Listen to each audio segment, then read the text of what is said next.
Hello friends, আরও একটি গুরুত্বপূর্ণ ভিডিওতে তোমাদের সকলকে স্বাগত। আজকের এই ভিডিওতে আমরা আলোচনা করব 2014 প্রশ্নভুল মামলা নিয়ে, অর্থাৎ ম্যাট 1594 নিয়ে। তোমরা সকলেই জানো 2014 প্রশ্নভুল মামলা সুপ্রিম কোর্টে স্টে আসে।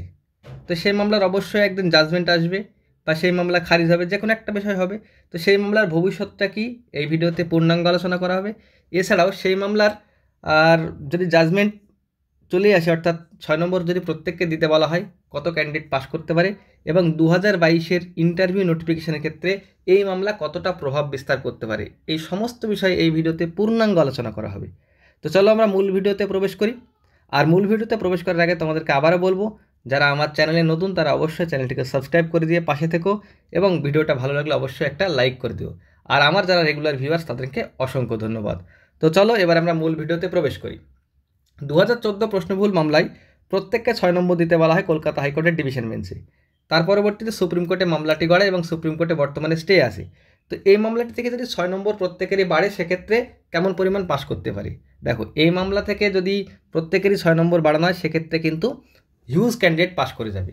প্রায় 1 থেকে 1.5 লক্ষ ক্যান্ডিডেট কিন্তু পাস করবে, এটা বলার অপেক্ষা রাখে না। কেন তোমরা একটু বোঝো। যখন 83-তে পাস ছিল 2014 সালে ক্যাটাগরিদের, সেখান থেকে 83-তে কমিয়ে করানো হয়েছে 82-তে। সেখানে দেখেছিলাম 2014 সালে কিন্তু 82-তে 7,000 ক্যান্ডিডেট নতুন করে পাস করে।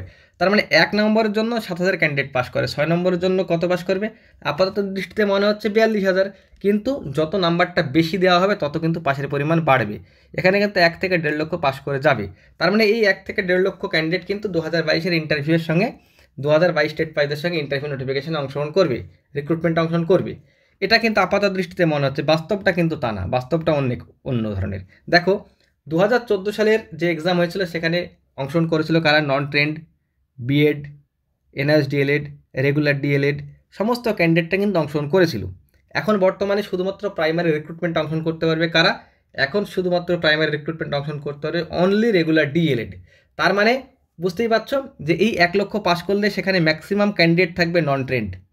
তারপরে কি থাকবে? কিছু ক্যান্ডিডেটের বয়স শেষ হয়ে গিয়েছে, অর্থাৎ তারা আর নিয়োগ অংশগ্রহণ করতে পারবে না। তার মানে বিএড বাদ যাবে 70%, অর্থাৎ যদি 1 লক্ষ পাস করে 70,000 কিন্তু বিএড বাদ চলে যাচ্ছে, মানে বিএড ক্যান্ডিডেট বাদ চলে যাবে, তারা প্রাইমারিতে অংশগ্রহণ করতে পারছে না। তারপরে যদি তুমি দেখো ওভারেজ 5,000 বাদ চলে যাবে, তাহলে তোমরা কিন্তু 75,000 বাদ দেখতেই পাচ্ছ 1 লাখের মধ্যে। তারপরে এনআইএস ডিএলএড বাদ যাবে, আরও কিছু এনআইএস ডিএলএড বাদ যাবে। তাহলে এনআইএস ডিএলএড যদি বাদ যায়, সেক্ষেত্রে আরও তুমি 10,000 ধরে নাও, তাহলে কত? 75,000 বাদ চলে গেল। তার পরবর্তীতে যে কটা আছে, যে কটা পাস করবে নতুন করে, সে কটাও কিন্তু দেখা যাচ্ছে কি, যারা রেগুলার ডিএলএড আছে, অর্থাৎ সেই টাইমে ডিএলএড ছিল বা ছিল না, পরবর্তীতে ডিএলএড করে নিয়েছে, এরকম ক্যান্ডিডেটও কিন্তু আছে। ধরো প্রশ্নভুল মামলায় পাস করলো, তারা কিন্তু অলরেডি হয় 2017-তে পাস করে চাকরি করছে, আর না হলে কিন্তু 2022-এ পাস করে আসে। তার মানে কমন পাস হচ্ছে। এখানে আলটিমেটলি 2014 সালে যে প্রশ্নভুল মামলা, সেখান থেকে নতুন করে পাস করা ক্যান্ডিডেট হাতে গোনা কিছু হবে। নতুন করে একদম ফ্রেশ পাস করা ক্যান্ডিডেট হয়তো 2 থেকে 5,000 হতে পারে, তার উপরে কিন্তু হচ্ছে না।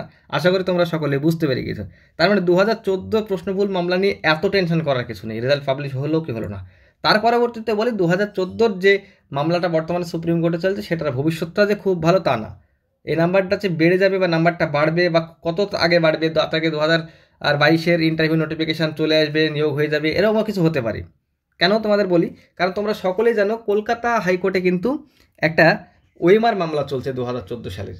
সেখানে ওএমআরের অরিজিনাল কপি বা স্ক্যান কপি সিবিআইয়ের কাছে কিন্তু রাজশেখর স্যার মহাশয় মন্থা কিন্তু চেয়েছে। হ্যাঁ, তো সেখানে কিন্তু কোনোভাবেই তারা দিতে পারছে না, এবং তারা বলেছে, ওই স্যার বলেছেন যে যদি কোনোভাবে original copy, OMR original copy বা ওই স্ক্যান কপি না পাওয়া যায়, সেক্ষেত্রে কিন্তু অবশ্যই এই টেটকে বাতিল করা হবে। যদি 2014 টেটকে বাতিল করা হয়, তাহলে 2014 প্রশ্নভুল মামলা আবার কোথা থেকে আসবে? তাহলে ওখানেও কিন্তু বাদ হয়ে যাচ্ছে। তার মানে প্রথমত এটা বলো, যদি 2014 ওএমআর মামলাতে যদি ওএমআর নাও বাদ হয়, অর্থাৎ ওএমআরকে যদি ক্যান্সেল নাও করা হয় কলকাতা হাইকোর্ট থেকে, তবুও কিন্তু 2014 প্রশ্নভুল মামলা সুপ্রিম কোর্টে যখন আর্গুমেন্ট হবে, তখন অবশ্যই ওই বলা হবে যে যেখানে ওএমআর নাই, যেখানে ওএমআরের আসল কপি নেই, সেখানে 6 নম্বর বাড়িয়ে কাকে নম্বর বাড়িয়ে দেওয়া হবে, এই নিয়ে কিন্তু আর্গুমেন্ট হবে। সেক্ষেত্রে জাজমেন্টটা কোন দিকে যাবে তোমরা মোটামুটি বুঝতেই পারছো। সর্বমোট এটা বলবো, 2014 প্রশ্নভুল মামলা নিয়ে 2022 স্টেট প্রাইজের কিন্তু অতটাও টেনশন করার কিছু নেই। তো যাই হোক, ভিডিওটা দীর্ঘায়িত করবো না, তোমাদের মধ্যে এইটুকু আপডেট দেওয়ার ছিল, অনেকেই জানতে চেয়েছিলে। Thank you.